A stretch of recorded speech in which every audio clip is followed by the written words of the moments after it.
Bismillahirrahmanirrahim masa pernah dibahas ya? Dah, hah? Wah, namanya Bismillahirrahmanirrahim. Alhamdulillah wa syukurillah wa la haula wa la quwwata illa billah. Wassalatu wassalamu ala Rasulillah wa ala alihi wa ashabihi wa man walah.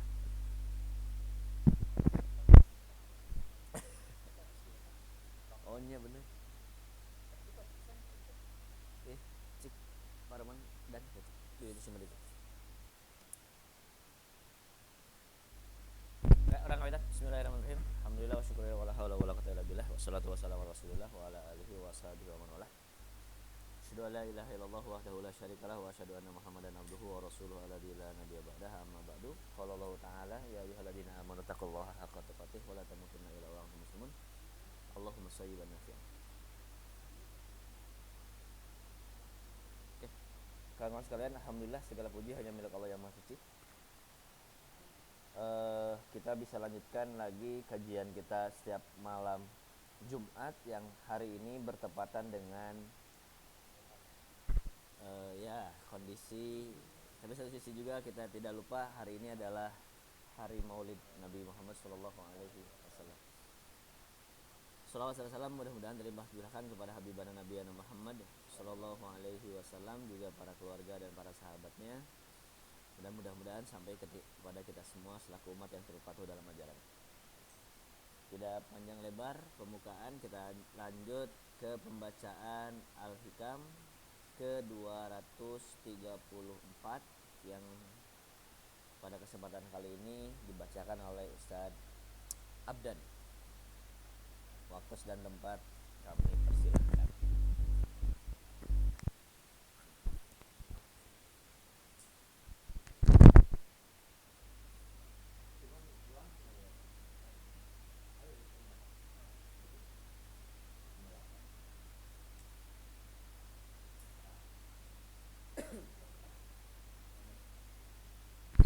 Bismillahirrahmanirrahim. Hikmah ke-234, mengingat Allah dan melupakan keinginan pribadi.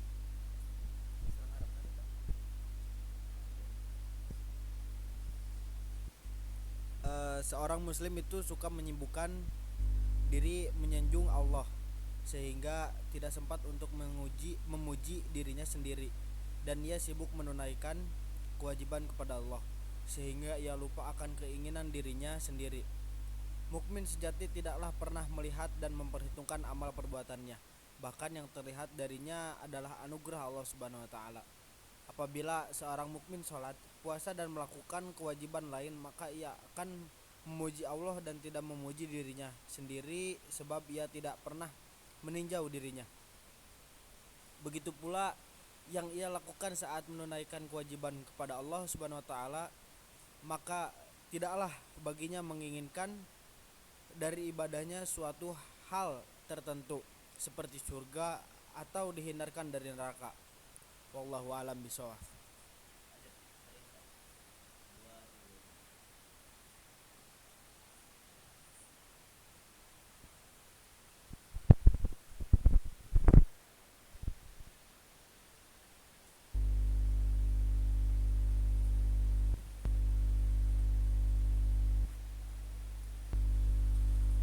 Hikmah 235. Seorang pecinta bukanlah orang yang mengharapkan imbalan dari orang yang dicintainya atau menuntut sesuatu dari kekasihnya itu. Tapi sejatinya pecinta adalah orang yang bermurah hati memberi kepada kekasihnya, bukan malah memperoleh sesuatu darinya. Tidak diragukan lagi bahwa seorang yang mengharapkan imbalan dari orang dicintai atas pekerjaan yang dilakukan bukanlah pecinta sejati. Bahkan cocoknya dia disebut sebagai pegawai. Oleh karenanya, seorang yang mencintai kekasihnya agar diberi imbalan atau agar diselamatkan, maka ia adalah pecinta dirinya sendiri. Sebab jikalau bukanlah karena tujuan itu, maka mana mungkin ia jatuh cinta. Abu Muhammad Ar-Rumi radhiyallahu anhu berkata, barang siapa cinta akan imbalan, maka imbalan yang diberikan itu imbalan yang diberikan oleh kekasihnya akan berkurang. Selain itu, orang yang meminta imbalan atas pekerjaannya pada dasarnya adalah seorang pedagang yang memberi untuk menerima. Seorang pecinta sejati telah mati sebab kecintaan kepada tuannya, hingga tidak mengharap kecuali ridhonya.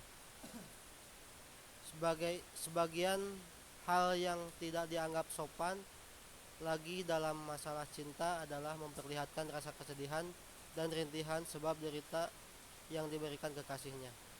Bahkan kewajiban orang yang mencintai adalah bersabar dan tetap tegar agar derita yang menimpa sampai ia mendapat apa yang diharapkan. Cinta adalah menarik perhatian Tuhan dengan hati hamba, dengan tidak lagi baginya menoleh kepada selainnya, atau menarik keindahan kekasihnya dengan cinta yang ada di hati sampai tidak ada alasan lain untuk berpaling darinya. Kapanpun ia menoleh kepadanya, kepada yang selainnya, maka berkuranglah kadar cinta tersebut. Sebagian orang berkata kepada istrinya, "Aku mencintaimu." Sang istri berkata, "Bagaimana engkau mencintaiku sedangkan di belakangku ada seorang yang lebih baik dariku?" Kemudian lelaki itu menoleh dan sang istri berkata, "Semoga Allah menjauhkan seorang yang mengaku cinta namun masih menoleh kepada selainnya. Begitu pula dengan seorang hamba ketika ia menyatakan cinta kepada tuannya namun masih mencintai yang lainnya atau menggelisahkan sesuatu selain dari kekasihnya, maka kuranglah rasa cintanya. Pecinta sejati adalah orang yang bermurah hati memberi pada kekasihnya, bukan malah memperoleh sesuatu darinya." Syekh Abu Abdullah Al-Aursi radhiyallahu anhu berkata, "Hakikat cinta adalah engkau memberikan semua milikmu kepada yang engkau cintai sampai tidak tersisa bagimu suatu apapun." Wallahu a'lam bishawab.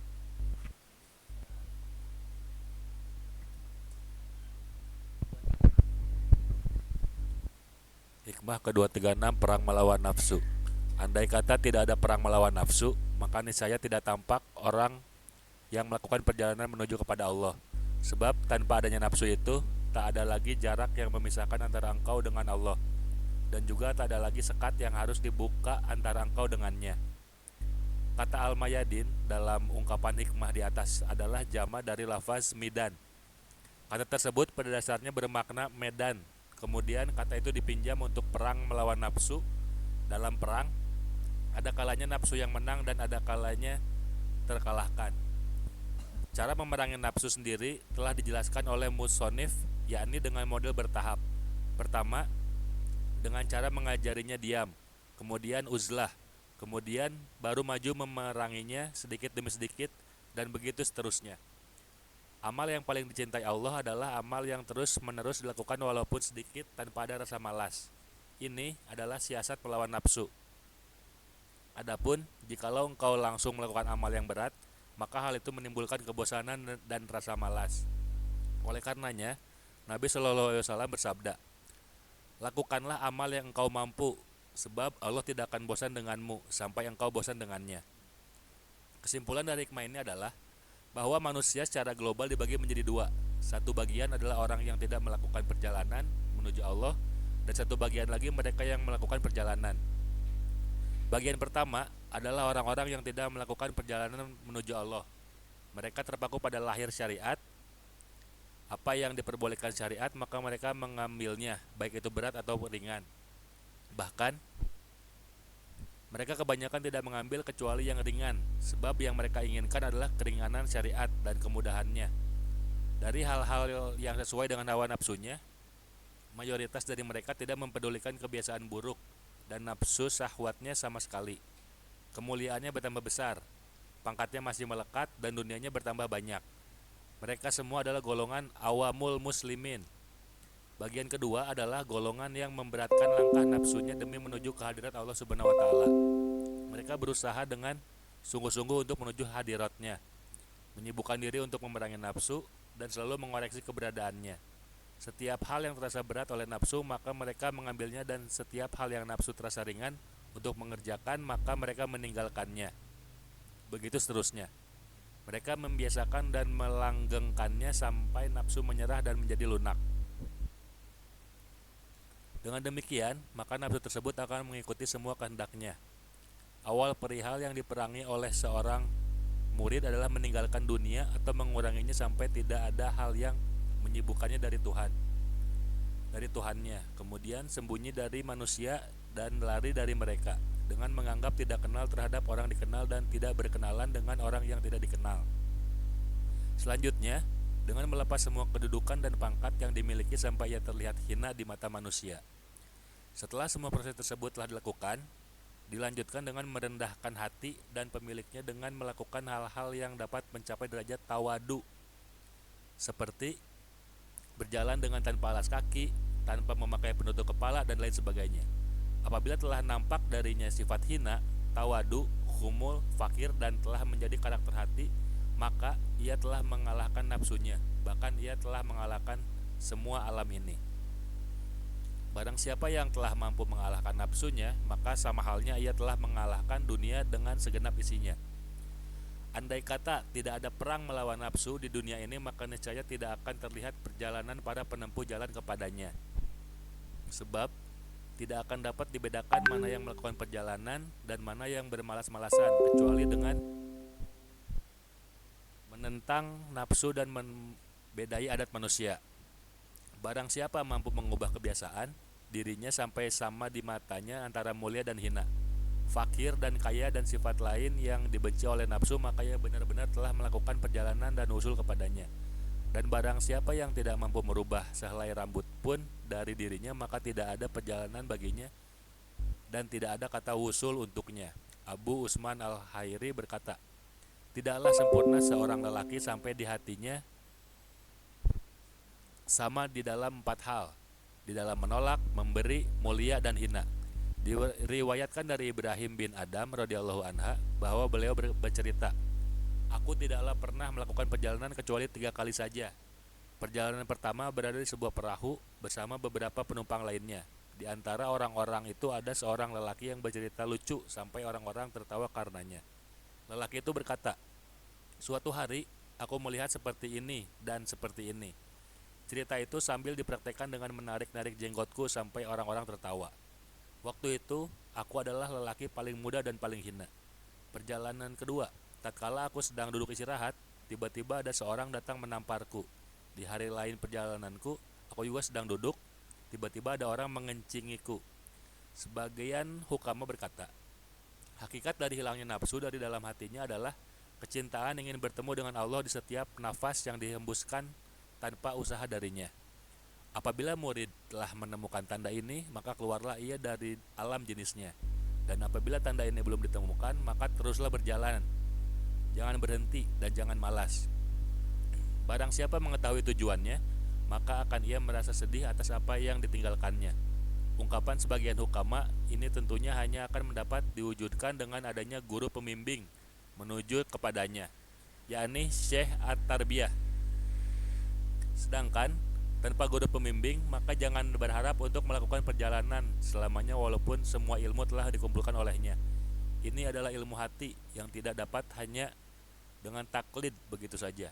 Oleh karenanya, Syekh Ibnu Ajibah radhiyallahu anha berkata, aku telah banyak melakukan sholat, banyak puasa, banyak melakukan uzlah, banyak berzikir, banyak membaca Al-Quran. Tapi demi Allah, aku belum memahami hatiku dan belum merasakan manisnya sampai aku bertemu dengan guru pembimbing. Guruku telah mengeluarkanku dari kesulitan menuju kemudahan, dan kekeruhan menuju kejernihan, dan dari ingkar menuju makrifat. Jangan pernah mengatakan bahwa di zaman sekarang ini sudah tidak ada lagi Syekh Kamil pembimbing menuju kepadanya. Namun koreksilah diri kita dalam usaha mencarinya. Barang siapa berusaha sungguh-sungguh dalam mencarinya, maka akan menemukan mursyid pembimbing yang sempurna. Gurumu bukanlah orang yang engkau dengarkan ucapannya, namun gurumu adalah orang yang engkau ambil ilmunya. Gurumu bukanlah orang yang engkau tatap saat berkata, namun gurumu adalah orang yang isyaratnya engkau ikuti. Gurumu bukanlah seorang yang mengajakmu ke pintunya, namun gurumu adalah orang yang membukakan pintu hijab antara dirimu dengannya. Gurumu adalah orang yang mengeluarkanmu dari penjara nafsu dan memasukkanmu ke dalam hadiratnya. Gurumu adalah orang yang menghilangkan keruh cermin hatimu hingga memancar cahaya Tuhanmu.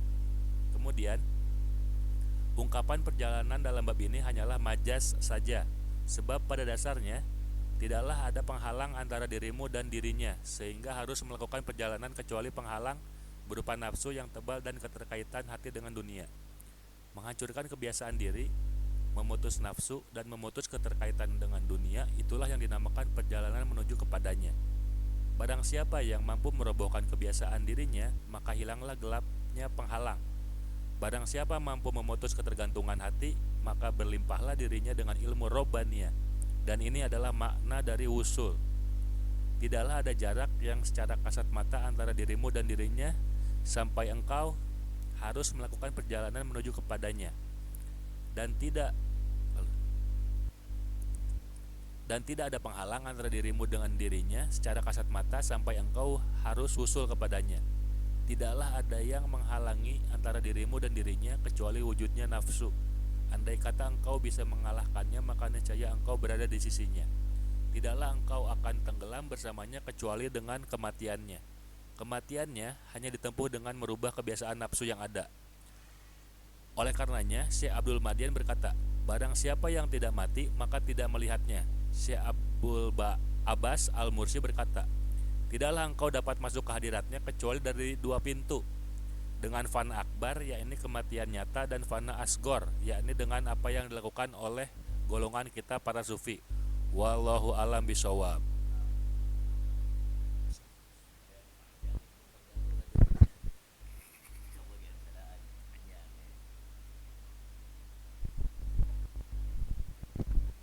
Oke, orang lainnya pandai hikmah per hikmah yang disampaikan oleh Syekh Ibnu Athaillah Al-Iskandari. Yang pertama yang diangkat adalah tema 2, 3, 4 itu tentang lanjutan dari pembahasan kita di pertemuan sebelumnya. Bagaimana caranya tawadu? Yang dilakukan adalah harus mengingat Allah dan melupakan keinginan pribadi. Karena sejatinya kata Syekh Ibnu Athaillah, seorang mukmin itu adalah orang yang menyibukkan diri menyanjung Allah sehingga tidak ada waktu untuk memuji dirinya sendiri. Dan dia sibuk menunaikan kewajiban kepada Allah sehingga lupa akan keinginan dirinya sendiri. Ini berlainan dengan apa yang terjadi yang kita lakukan hari ini meureun. Contoh nama justru mah balik nya, urang teh menyanjung Allah, meh urang teh disebut soleh. Urang teh menyanjung Allah, meh urang teh disebut jelema bageut. Dan urang nyanjung Allah teh meh urang teh disebut muslim anu taat gitu.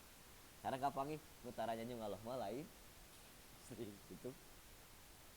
Atau kebalikan, yang seharusnya kita melakukan kewajiban itu sehingga bisa melupakan keinginan pribadi.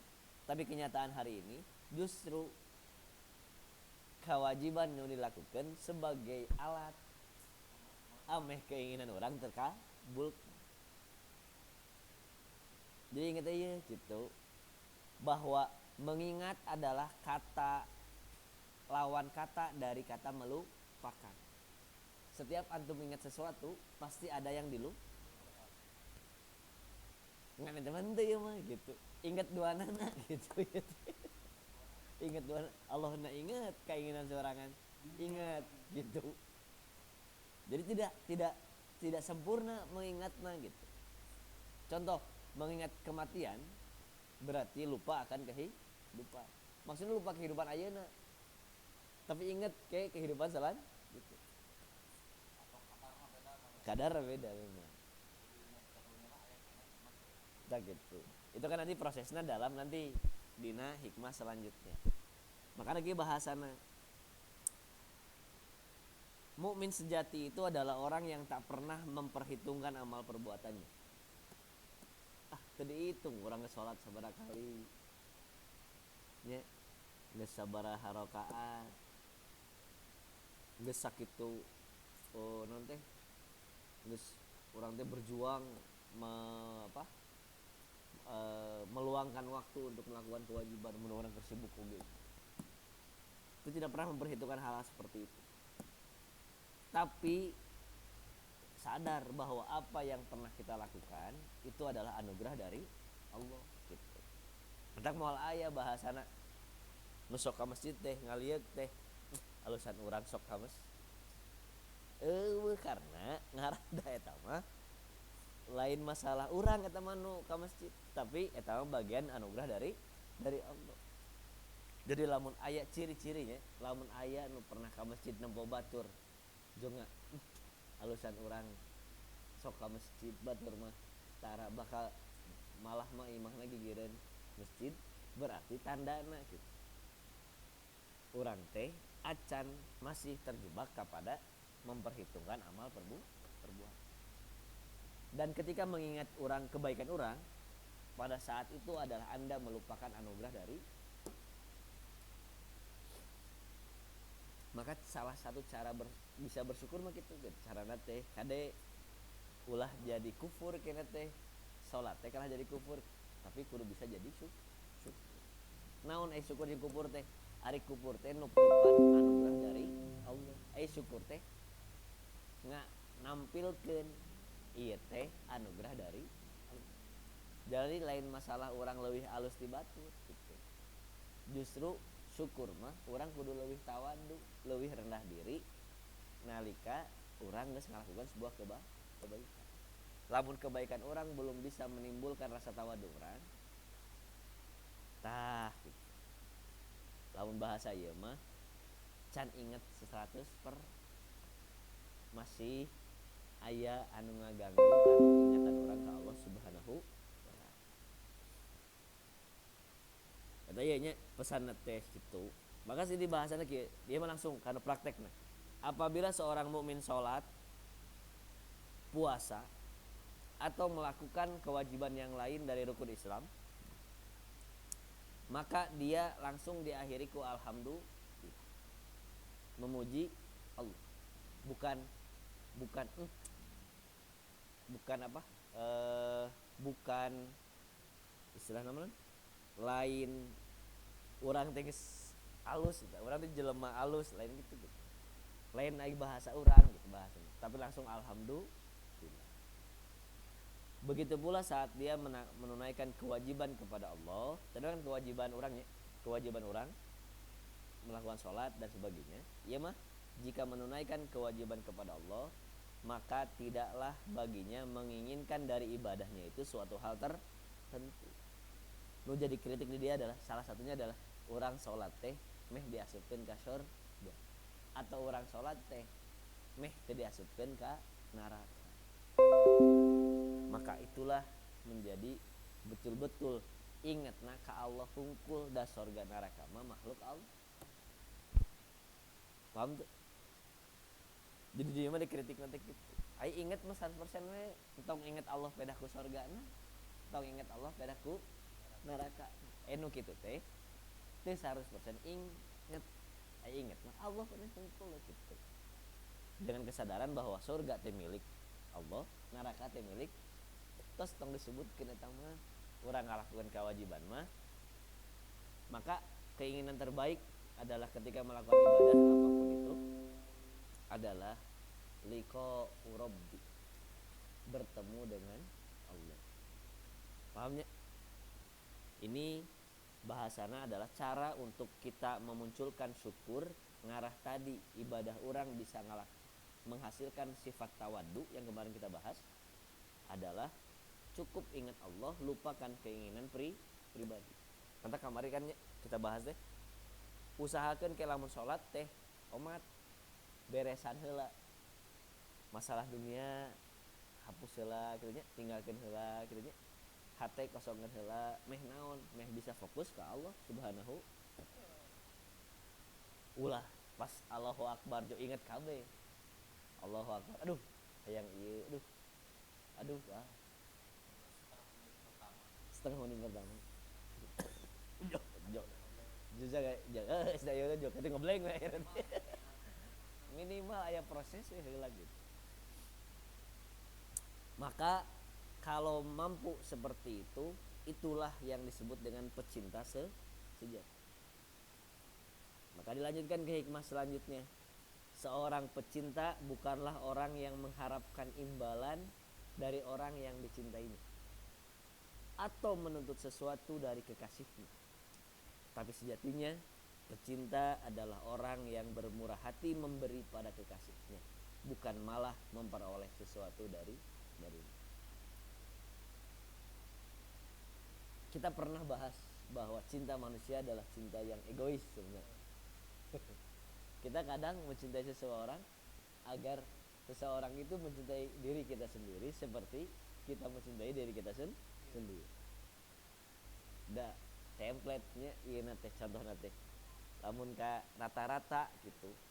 Seorang yang sudah menikah, ieu geus kawin gitu rata-rata. Rata-rata suami nanti, istri di rumah menunggu gitu sih. Istri gitu sebagainya. Rata-rata gitu. Pasti motifnya teh nah meh ge atuh masih isuk-isuk pang ieu keur nyepkeun kopi atuh cenah. Karena lamun rudet jeung mamajikan isuk-isuk eueuh kopi. Jadi intina teh cinta saha pada akhirnya teh gitu. Maka gitu. Kemarin kita bahas dulu, guru saya bilang seperti ini. Kalau kita mengandalkan cinta manusia untuk mencintainya, nggak akan sanggup, nggak akan nyampe maksudnya gitu. Karena pecinta sejati adalah orang yang hanya fokus memberi tanpa mengharapkan balas. Jadi itulah pecinta sejatinya. Cik gitu, geus sejati can urang teh. Maka tadi kan bahasana kieu, orang yang meminta imbalan atas pekerjaannya, kan mencintai itu pekerjaan. Pada dasarnya dia hakikatnya adalah seorang pedagang. Dia memberi karena ingin menutup. Jadi berarti porsina teh lamun kitu kene posisina, lamun ulang ngalakukan sesuatu dengan alasan cinta kepada Allah, tapi ada sesuatu imbalan yang ingin kita dapatkan, bahasa kapungkur begini, eta teh ibadahna seorang pedagang. Ada pedagang mah mere teh ngarah aya kembali aya untungna. Tah ayat tunjikum bi adamin alim naon cik jihad fisabilillah bi amwalikum wa anfusikum anggur nya kan ayat terusnya nanti gitu. Hal adulukum ila tijaratin tunjikum min adabin alim gini. Apakah kamu ingin diperlihatkan jual beli yang akan menyelamatkanmu dari siksa yang pedih? Bahasanya jihadlah di jalan Allah dengan harta dan jiwa kita. Geus anggar deui. Geus bikeun kabeh. Jeung awak-awak eta bikeun we gitu. Geus bikeun. Geus eueuh. Sampai aya nu nempel di urang bahasa kasar namanya. Bikeun kabeh sampai urang teh bukan naon.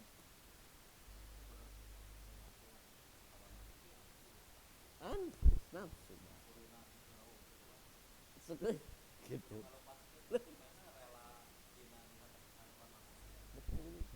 Karena nafsu itu pasti menunjukkan kepada sesuatu yang dimuliakan oleh manusia yang lain.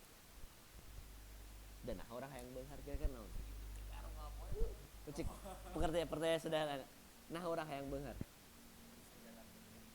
Kan kitu kudu nama. Anu geus ngaji mah kan kudu kitu jawabanna teh. Geus ngaji mah. Nah cenah orang rek beunghar, meh jakatna gede kan kitu nya. Geus ngaji mah nu can ngaji kira-kira naon? Meh atuh keluar ti imah disuntangan urang. Urang ngomong naon bener ya pokona mah nya. Urang ngomong rek naon kumaha oge bener aja. Mandak mah.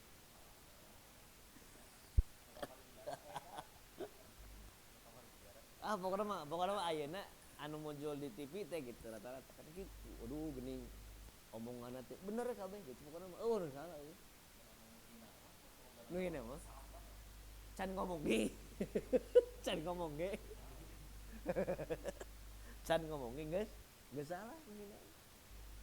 Ku aya anu jelema teh ge salah gitu lah istilahna. can ngomong naon. Tapi pola kadar cinta itu persentasenya bisa deket-deket. Boleh Anda mencintai selain mencintai itu, tapi dengan catatan tidak melebihi Presentasi besarnya cintamu padaku. Oke. Nya eta hadisnya kan gitu. Eh hadis di Sahih Al-Bukhari bahasa gitu. Tidak ada kan seorang merasakan manisnya keimanan sebelum dia melakukan ketiga hal ini. Dia mencintai Allah lebih besar daripada engkau mencintai diriku, cek Rasulullah. Engkau mencintaiku tidak harus lebih besar daripada engkau mencintai dirimu bahkan keluargamu. Itulah baru disebut akan merasakan manisnya iman.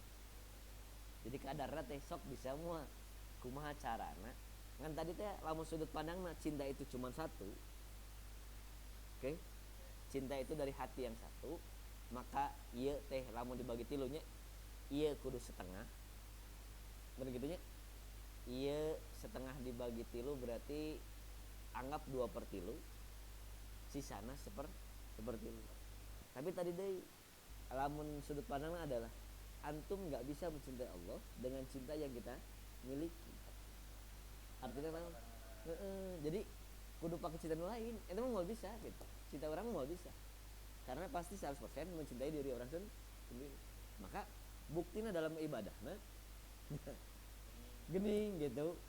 Angere jang urangna naon keur tempo heula gitu. Cik lamun urang salat duhur, jang urangna naon gitu kan bahasana. Lain masalahna fokus itu dalam bentuk proses pembuktian cinta bukan. Tapi pembuktian bahwa orang-orang naonnya kelak. Oh, surga nih. Oh, pahalanya dikali sekelipat nih. Oh, dosa-dosa orang bisa gugur nih gitu. Jadi fokusnya teh ke urang we anger gitu pada akhirnya. Tah, urang itu bisa mencintai Allah dengan cara seperti itu gitu. Hese gitu. Akhirnya tadi teh maka cinta yang kita miliki hari ini adalah bagian dari nafsu. Gitu. Maka bahasanya gitu. Matikan cinta kita sehingga Allah memberikan cinta yang lain yang mampu mencintainya secara 100%.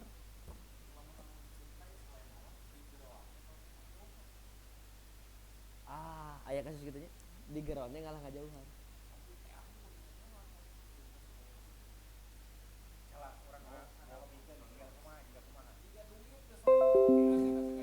Sesenya. tapi geus aya duit ya. Ngobrol karena geus aya duit ya. Geus aya duit aya yang Beli.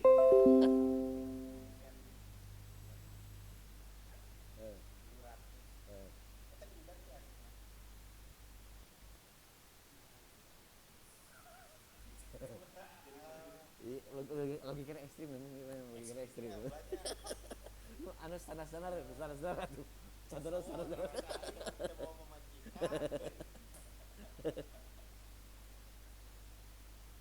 Jadi memang lamun kitu nya coba dilenyepan.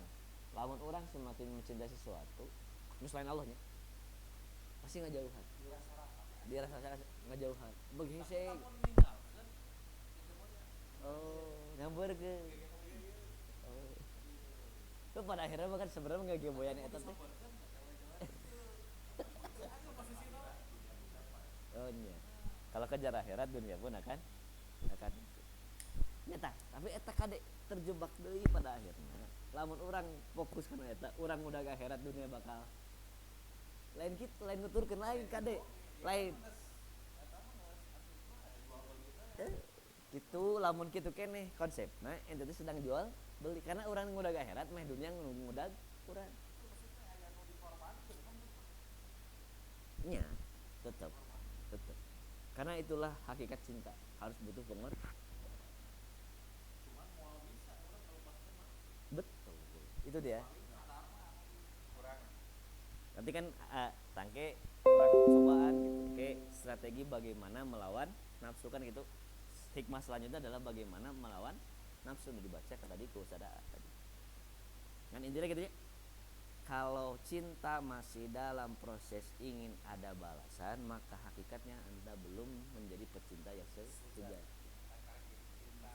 Kalau cinta monyet lah istilah nantinya, cinta monyet lah bahasa ayeuna mah. Tapi saya mau sejati. Oh, bedanya. Beda.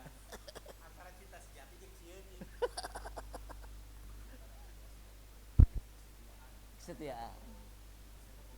Ya, jadi bahasa ya setia itu adalah ikhlas pada akhirnya tuh. Karena teh bahasa-bahasa itu dirangkum menjadi kata ikhlas, ridho, tulus gitu. Maka dia ya dikritik bahasa keren. Kayak bahasa kayak. Iya. Iya harus di highlight ya, harus di highlight ya. Bahasa kita lihat. Sebagian hal yang tidak dianggap sopan dalam masalah cinta adalah memperlihatkan rasa kesedihan dan rintihan sebab derita yang diberikan kekasihnya.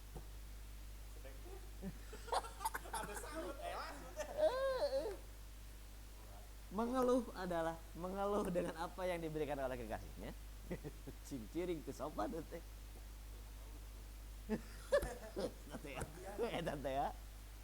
Eta teh ya lo nah abi.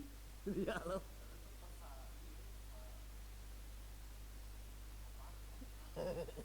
Itu dibaca, itu bakal aya. Oke. Tapi termasuk hal teu sopan lamun orang masih kieu gitu. Karena sebuah bentuk rintihan kesedihan teh salah satunya adalah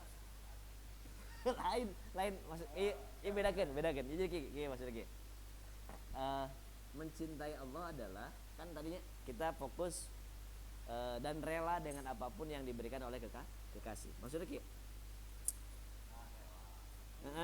ketika diberi ujian teh cek kamu goean teh sok atuh asal deh kehujanan bang memiliki martabak. Sebenarnya kehujanan teh curik jadi muridin jadi naon cik kira-kira gitu. Tapi ulah ditutupanku nah teh sopan itu teh gitu. Karena naon atung ke nilai teh nilai lebih teh value teh jadi leungit gitu. Paham teh? Lain masalah. Gitu. Atuh kasaha deui tadi udah merintih. Allah apaleun ente keur nyeri teh. Nya ketika isi sekolah juga kieu nya. Oh kieu misalkan teh. Tapi kan dalam artian eta mah syariat. Lain dalam bentuk dalam bentuk kesedihan, dalam bentuk tidak rela dengan apa yang kan malah mungkin kita berani Rasul terido dengan apa yang menjadi dibaledogan ku orang toib misalnya. Iya. Karena eta mah dalam konteksnya bukan merintih, bukan ngeluh. Tapi nguatkeun hate meh tegar gitu. Itu ya. Oh, ada komen enggak?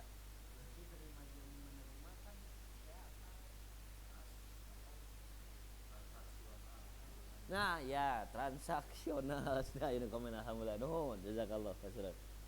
Jadi masih transaksional mah tong nyebut eta teh cinta sejati. Eta mah cinta kepada diri sendiri gitu lah. Iya, untuk ridullah qardan hasanan jika engkau mengkreditkan meminjamkan kepada Allah. Kumaha dia sedekah, zakat. Karena untuk memudahkan bahwa antum teh jeung transaksi jeung anak we geus selesai. Hakul yakin gitu.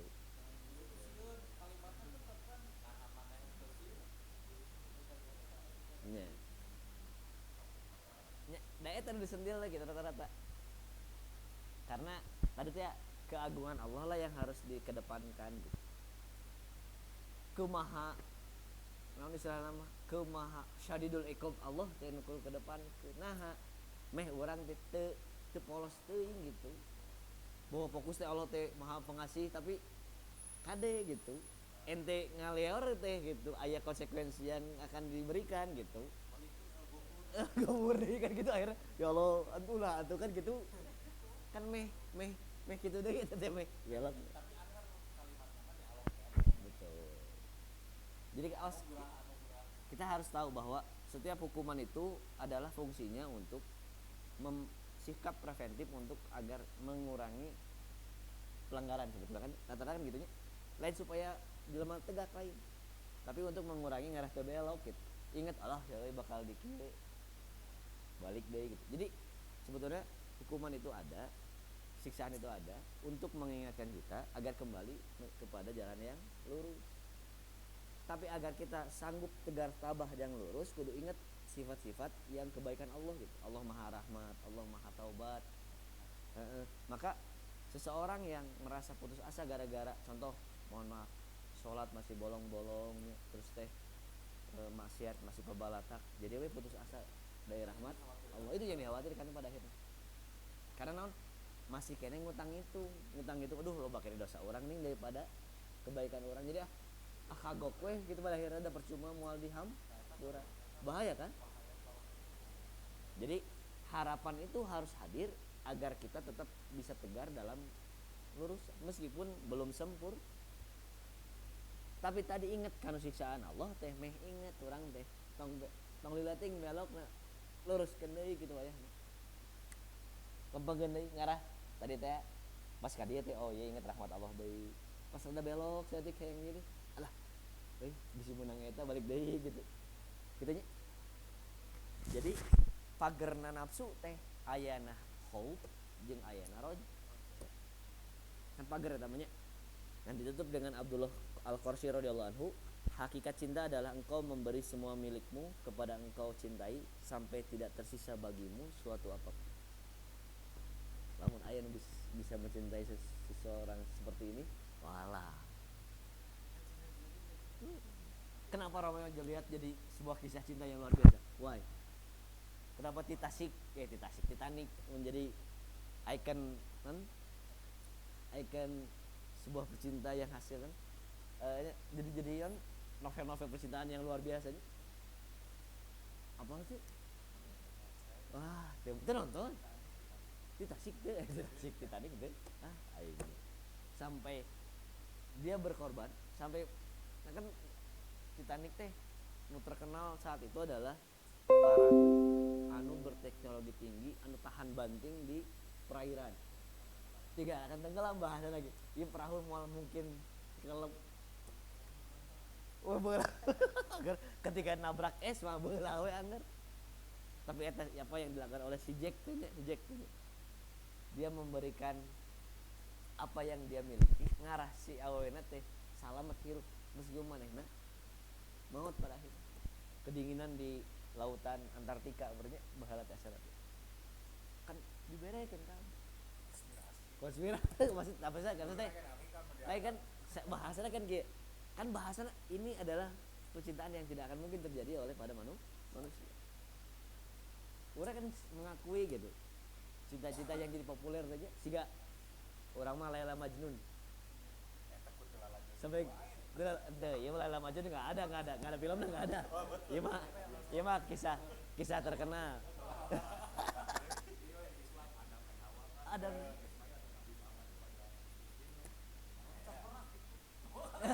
gitu. Coba. Tapi dibalik kan ketika menceritakan antara Nabi dan Khadijah, siapa yang memberikan semuanya?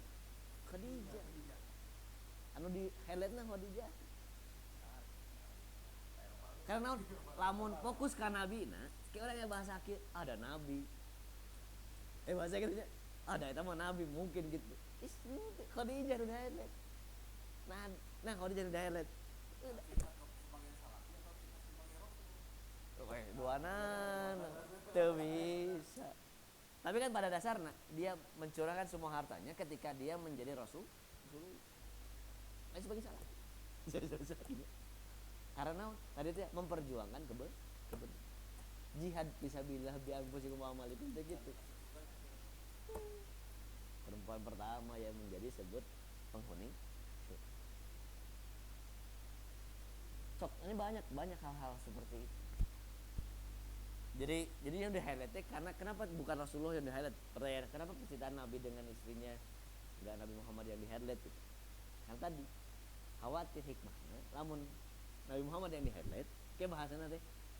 Oh jemaah mungkin jelema orang manusia biasa da eta mah Nabi kan gitu, aya alasan gitu. Ketika di highlight Khadijah udah highlight bab gitu mah. Abu Bakar di highlight bab gitu mah. Kabeh sadayana.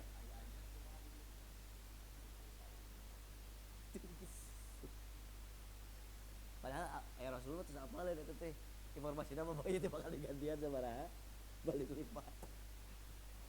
nyawa atuh geus di harewa sadeus tarima we cenah kitu geus tarima itu ente Umar justru rendah, dia tidak ingin apa misalnya menyaingi Abu Bakar karena abi setengah we gitu merendah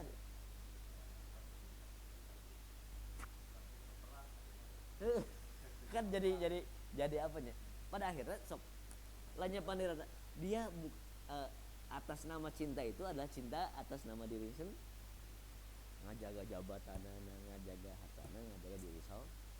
Dan lamun kabeh sepakat mencintai Allah mah selesai urusan selesai wah dia mulai turunkan Nabi Isa lain turunkannya ya Allah turunkan Nabi Isa kan itu tanda penting ya yang beres itu selesai guys beresnya udah beres gitu sederhana nama gitu. Dia turunkan sesuatunya turunkan Nabi Isa jika dalam demo gitunya jargon turunkan Nabi Isa selesai naon maksudnya murid maksudnya mah naon baru gitunya ya Allah ya Rabbi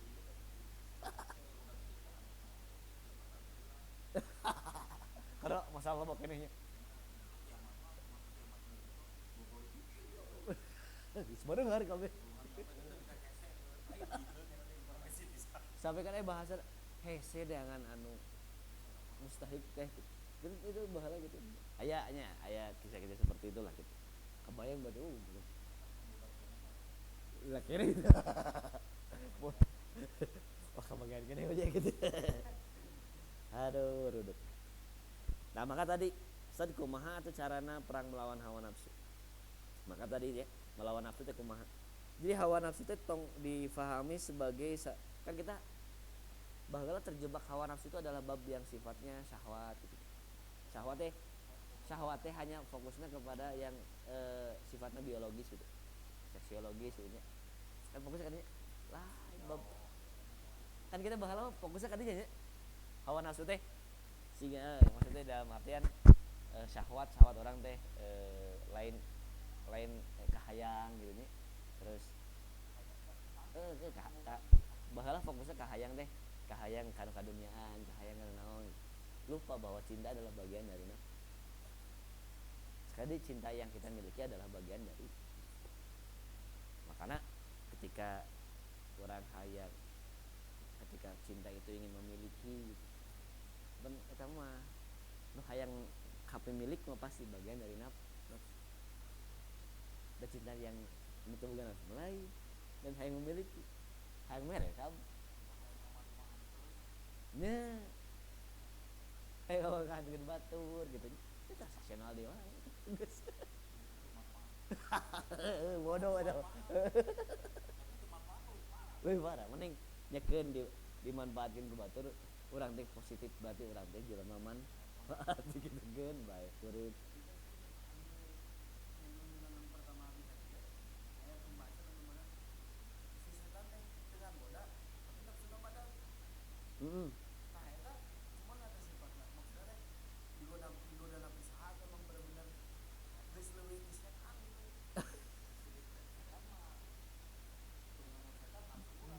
jadi nahan tuh gitu kan kemarin kita punya 3 penghalang terbesar yang disiapkan ke Allah Subhanahu Wa Taala sebagai hijab antara kita dengan Allah. Jadi sebetulnya kan Allah deket Allah. Nah pertanyaan sederhana, nah orang tuh bisa nempuh Allah, nah orang tuh ngerasakan kehadiran Allahnya. Cara penting kurang pribadinya, bukan secara logikanya. Ya kan logika mah kan kata-kata kumaha dunia nu sakitu rumit, lamun Allah nu nyiptakeun. Karena pendekatannya adalah logika. Kan gitunya kausalitas sebab akibat. Tapi rasa-rasa cik lenyepan ku hati ente karasa. Nah betul tadi teh lain teu karasa. Karena memang aya hijab anu di kudu dilawan urang. Nyata 3 pintu teh manusia, setan, hawa nafsu. Jadi hawa nafsu teh eta teh pintu terdalam eta teh paling hesena lamun urang can bisa di lain apa setan mah pada akhirnya dia memanfaatkan apa yang ada pada diri manusia. Eta nafsu teh diolek we gitu.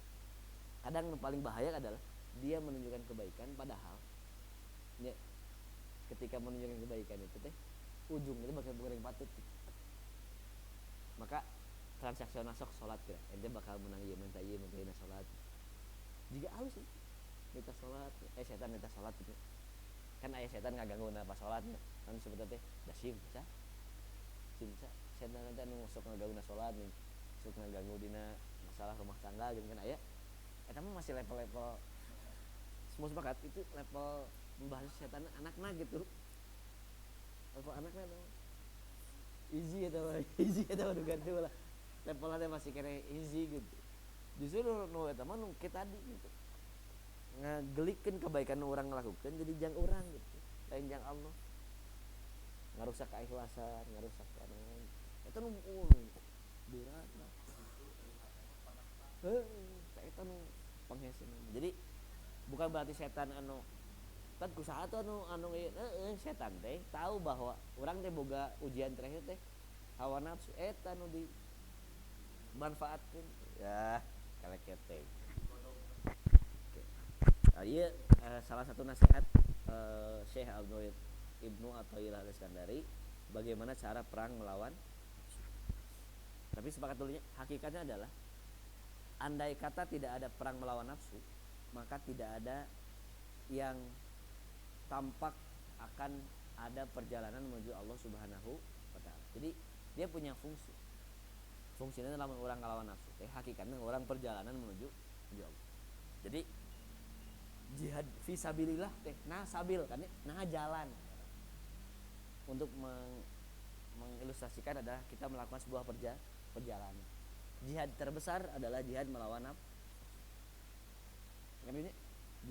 Jihad yang pertama kan jihad lawan ngalawan ya.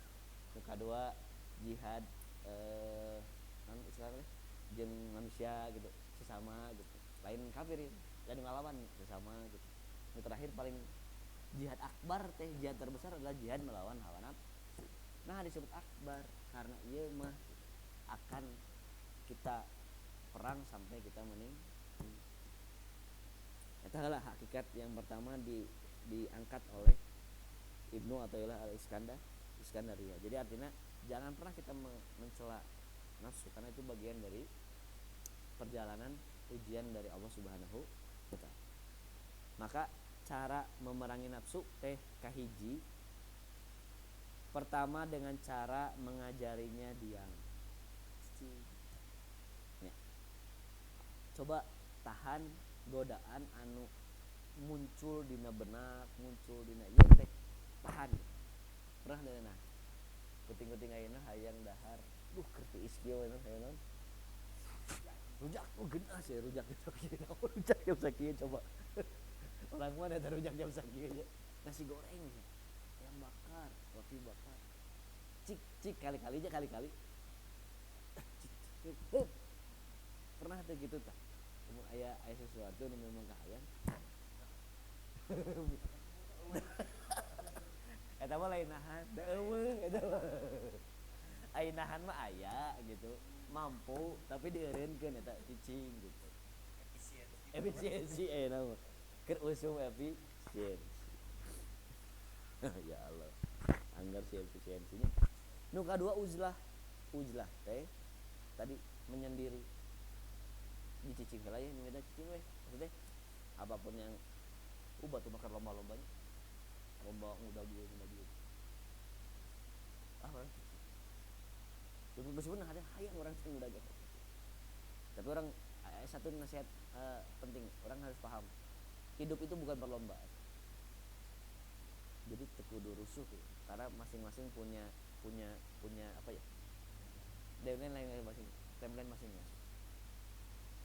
hakikatnya pohon mangga itu kan tidak semua berbuah dengan waktu yang sama ayam tihila ayam bisi orang lambat gitu. Bukan berarti orang teh teu asak teu finish gitu. Tapi masing-masing punya fase. Maka tadi ada iri hati itu godaan terbesar, penyakit terbesar dalam melawan nafsu urang. Lamun urang itu sesuatu hal tiwal tilu cenanya menang iri itu kanu berilmu. Itu menang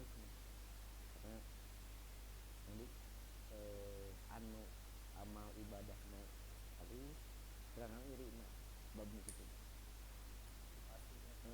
Karena dia adalah motivasi. Tapi iri mun batur loba mun nempona loba mobil loba naon kan lamun nempona lo Jakarta loba lah geus ngaji eta berarti ngaji eta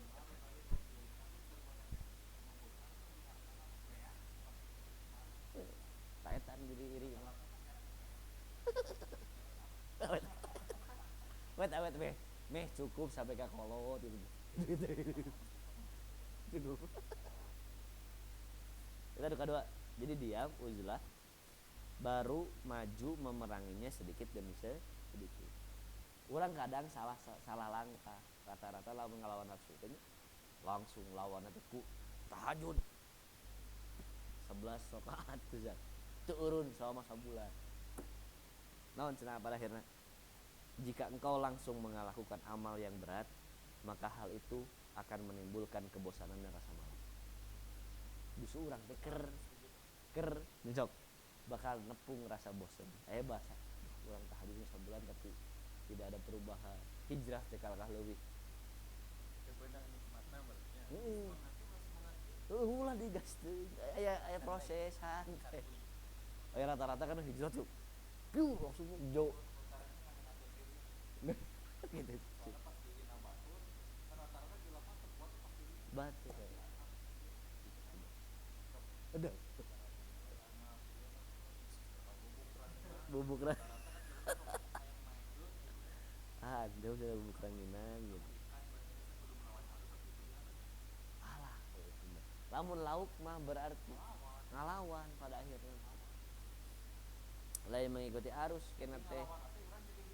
Tapi ke awas bisa ngalawan gitu teh prosesna. Artinya diam teh cekeh heula nya. Ngaleor sa leorna gitu kita. Ujlah mulai kita apa istilahnya mah yang ngasih ke diri teh mulai sekat-sekat ya. Oh iya mah nongkrongna lamun pas ieu hungkul, ieu mah nongkrongna pas ieu hungkulnya aya pembatasan di situ nya. Ujlah pada akhirnya. Kalahkah. Pada akhirnya nanti untuk perlawanan ngahinakan diri itu adalah proses yang seterusnya akan kita lakukan setelah proses diam dan ujlah kita lakukan. Jadi tadi teh kayak lamun di pol teh digas di awal teh beak dari sini di awal mau nepi ka finish cenah.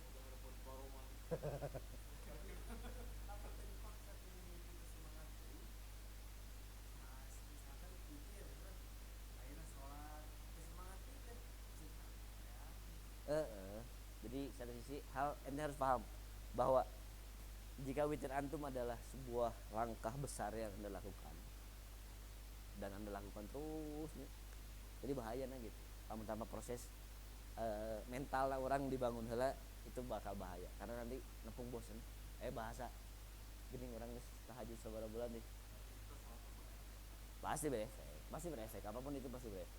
Cuman kayak bahasa kieu gitu bisa bahasa kieu berarti aya efek negatif oge gitu maksudnya bahwa nah kan semenjak saya hijrah hidup saya sariweuh wae baheula mah can hijrah mah asagina tak ada itu bahasa itu juga bener sih kan bener tuh sih kan bener ya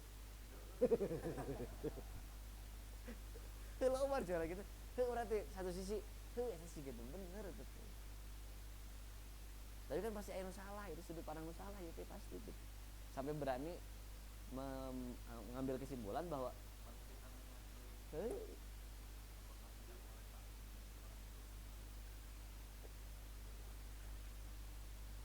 bahaya ya. Jadi maksudnya kalaupun mau ngegas santai dulu. Jadi pada akhirnya karena tadi kita tidak berhenti pada amal. Jangan pernah memperhitungkan amal. Karena tadi fokusnya kita hitung-hitungan. Ya Allah orang tahajud sebulan kan padahal kan itu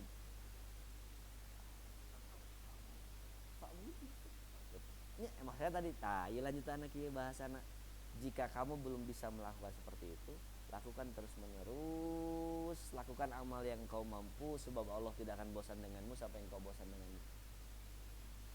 Dari bahasa Rasul gitu. tan hese tan lamun misalkan sampai ke kita ngelawan hawa nafsu can karasa kene manisnya orang sholat, manisnya orang saum, manisnya orang ngaji, ciri teh masa lakukan sama pun kan orang saya langsung ngelawan deh kondisi ayeuna teh penting-penting ayeuna malam Jumat teh geunahna keur mah hujan dia teh geunahna teh gitu malam Jumat teh nya lamun ieu mah pusreng yang penting ayeuna teh keur pusreng geunahna itu urang mah push urang mah ngepush unggul itu mah pusreng urang ngepush unggul mari geudahna teh nah bet kudu datang lagi kan proses ini udah bisa ngumpul kita baru udah 1 tahun 2 tahun baru prosesnya pergolakan katanya mes di halangan ku anu mes dihalangan ku anu mes dihalangan kabayang inget kene teh sekali 2 kali 3 kali orang mimiti ngaji kieu mes dengan duaan mes dengan saurang ya inget wah sampai rek dibubarkeun baheula rek kieu wae kitu cenah bubar kan proses eta teh kudu dilalui karena mental di situ muncul kan mental terbangun nah ente kita zaman baheula mun ngeluar demo kene baheula nah aya sancing di imah heula geus masana antum hareup enam nah urang mah geus ngalewati fase eta gitu carita nu ayeuna teh jang urang mah nostalgia ieu teh kade gitu ente mah karek nemu foto geuning urang baheula geus ngalaman anu garedu teh urang keur di tahun baheula teh gitu meskipun urang masih leutik baheula teh salapan teh usia ya 10 tahun ya 11 tahun ya 8 tahun gitu tapi udah karasa udah soalnya panjang dulu prosesnya sampai untuk memperbaiki keadaan teh sampai 4 tahun urang 5 tahun malah gitu karasa kalau SMP lah sebagai usia urang teh geus sebagai jawaban jadi memang si Surian kade anu bab garim we semuanya nyisirikeun kieu apa gitu apa saha kudu di provokator gitu apa susah apa gitu.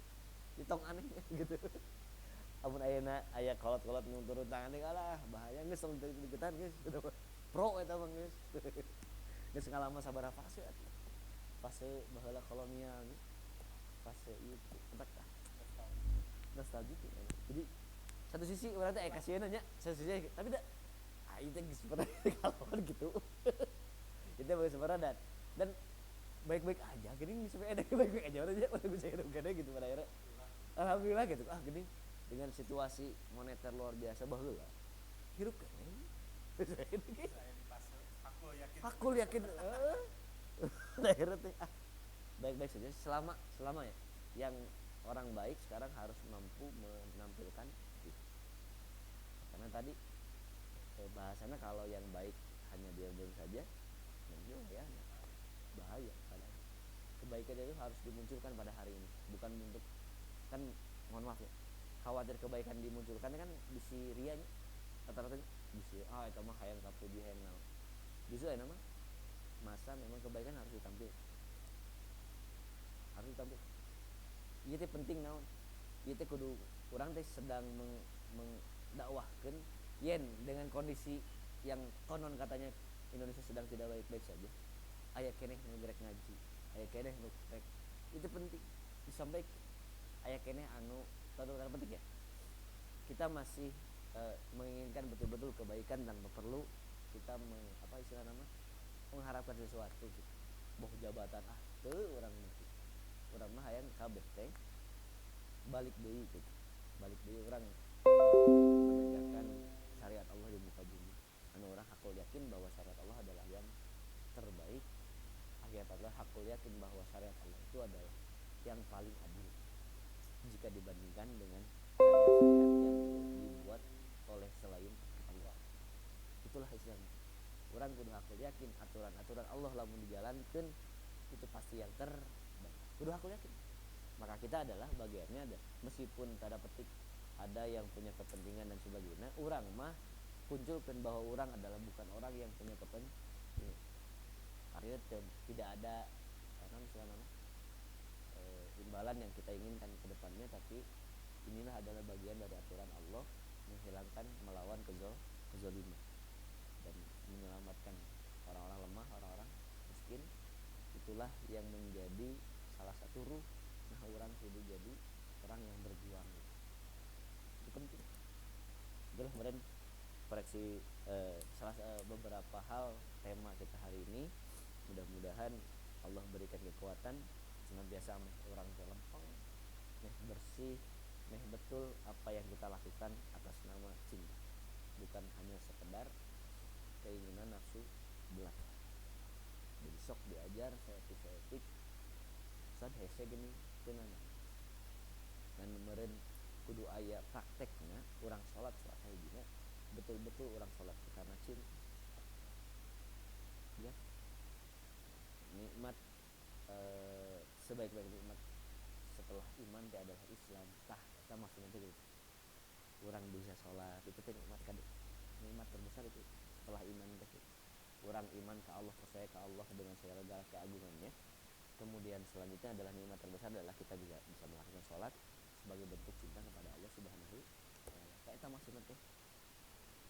Kari ihsanana tinggal ana. Kari ihsanana ieu ihsan geus aya ieu teh. Geus aya ieu teh ngan ieu teh. Iraha ieu. San iraha ieu teh gitu. Di ihsanna iraha ieu. Dan tinggal itulah yang kita lakukan. Kita berjuang sampai nanti mudah-mudahan beres al-hitam ihsan orang bisa lebih ditingkatkan, lebih di. Aku qouli hadza wa astaghfirullah wa lakum. Kita tutup dengan kifaratul majlis. Subhanaka Allahumma wa bihamdika asyhadu an la ilaha illa anta astaghfiruka wa atubu ilaik. Mangga tanya jawab ayeuna.